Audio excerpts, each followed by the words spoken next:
Hi, my name is Justin, aka Ghost Reader, and today I'm going to talk about Black Panther. I have some Black Panther stuff. I am a reader of comics, and so I have a couple of Black Panther comics that I want to talk about in basically celebration of the fact that a Black Panther movie has finally come out. So this is actually Black Panther's a reprint. I wish I did have the first one, but this is actually a reprint of the Black Panther #1. I believe this is his first solo run that he had the title all to himself, and it's a product of Jack Kirby, who was a legend, who is a legend, is a legend in the comic community. And basically Marvel last year, celebrating 100 years of Jack Kirby, released a lot of his #1 issues that he did celebrating him, and you could pick them up for like $1 each. So Black Panther was one of them, and they did, I think there was Thor, Captain America. Reading this was actually pretty good. They have a quick introduction at the beginning to let you know like what's going on with the character and what Jack Kirby did for that particular character. So this was a really interesting read, and I picked it up because it basically is a homage to the history of this great character. But the current series that got me into Black Panther was something that I picked up a couple years ago. I had just come back from Comic-Con, which I like to go to, and the comic bug had finally bitten me.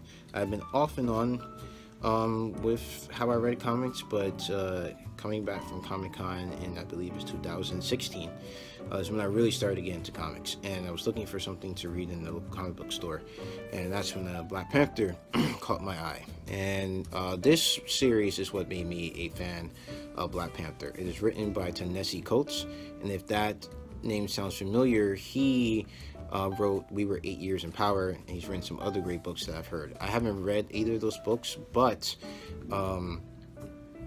this series is what made me want to read his work, because I said if the work that he did in this series was that good, then like his books must be amazing. So I picked up this series, which was so popular when it dropped, because this wasn't the first issue. Well, by the time I picked up Black Panther series, this was about, I think, like maybe 6 or 7 issues in.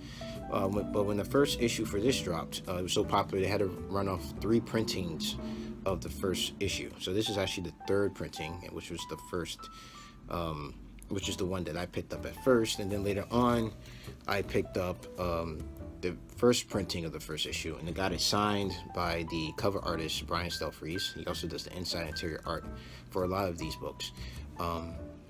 Last October when I went to Comic-Con last year, which was pretty cool to get to meet him. So basically the story is in this particular run, and this particular story arc runs for about 12 issues, which is what I'm going to focus on today. Is basically Wakanda is in the midst of revolution, and they're in the midst of revolution because they've suffered devastation from Thanos and the Black Order in the past, and also have been flooded by Namor, who is like Marvel's counterpart to like Aquaman from DC. And so basically they've been facing all this devastation, and they feel that Black Panther hasn't been paying enough attention to them, and they've just been gallivanting around with the Avengers, and they've have a lot of resentment about that. And there's this woman that has the ability to enhance those emotions and bring it out. So Black Panther has to deal with that, and while he's dealing with his own people, 2 of his own bodyguards, of the Dora Milaje, which I think is how you say that, their name, they basically 2 of them basically go rogue and become the Midnight Angels, and they also set up their own little state per se in Wakanda, and they've kind of separated away and are in revolt as well. So he has to deal with that too. And the way that the story goes and is handled, it looks at revolution and what it means. What does it mean to be king, and what does it mean when the people want something different than what you're offering them as a king, and how do you deal with that? It was a really good examination of that, and I really liked it. Got into the core of what Wakanda was. You get to learn a lot about the lore of Wakanda, and just a really great read overall. And these next couple of issues, I'm going to show you. I don't want to show you because the covers I really liked. So this is actually a homage to the days when Marvel used to put a cover we used to put a corner box here, and inside the corner box would be like the hero and like a pose. And this is actually what they did was they brought back that artist Joe Jusko, and he actually made whole covers of what the corner boxes used to be. And so this is one of them, and this was really good. And he signed in the gold, which is actually amazing. Black Panther also had an issue where they did homage to hip hop, and they actually had three. This is one of them, homage to Run the Jewels. This actually had, I think, like 3 or 4 printings. It was so popular. This is the second printing, which it was, I believe, like one of the best of the different prints they did, because this one was red. I forget what the first one looked like, but the second one was black and white, which was also cool too. And then they did 2 hip-hop album cover homages, which I only have one of, but this one was really good. King T'Challa, Long Live the King. Really awesome cover. And then this one is just beautiful. The colors and everything on it are just amazing. And I also got this one signed by the cover artist as well. And then the last 2 I'm going to show you from this run, which was amazing. I can't say enough about it. I gave it a 4.5 out of 5. I would have given it a 5 out of 5 stars, but the ending wasn't all that great. But the story itself was simply amazing. So these 2 covers actually show Black Panther's sister Shuri, who basically undergoes a tremendous transformation in this storyline. And basically her story basically deals with her connecting with her roots and the roots of Wakanda and Wakanda's past and its ancestors. And it was just so rich and full of the lore and tradition of Wakanda, and it really gives you a feeling for what Wakanda is. And that's what I really liked that run. Great story arc.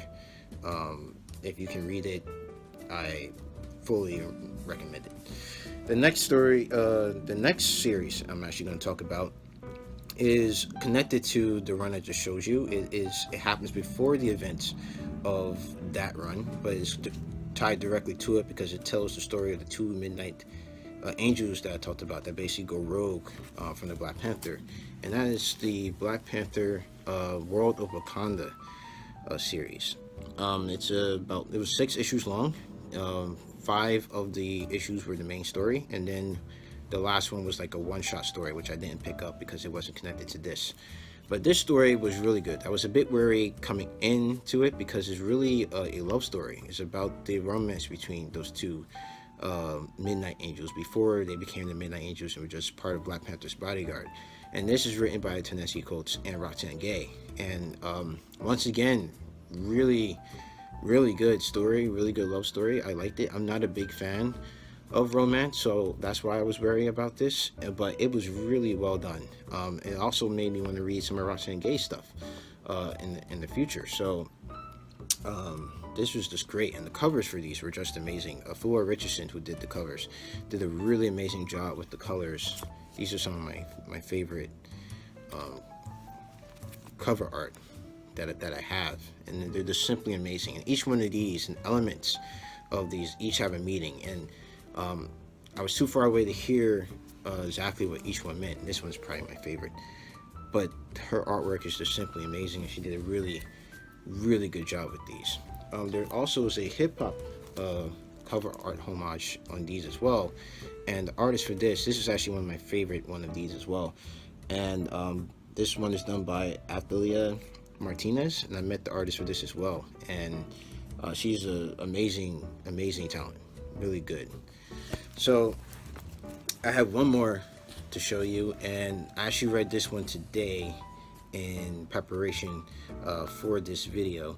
So the last story I'm going to talk about is Black Panther Long Live the King, which is I believe it's a 6-issue miniseries that has 3 stories, and one of them is a one-shot, and then the other 5 are the other 2 stories. So the first story I'm going to talk about is by Nnedi Okorafor and drawn by Andre Araujo. I think that's how you say his name. So basically the story of Black Panther is at home. There's an earthquake in Wakanda, and during which he sees this giant monster that no one else seems to see, and everyone doesn't really take him for his word.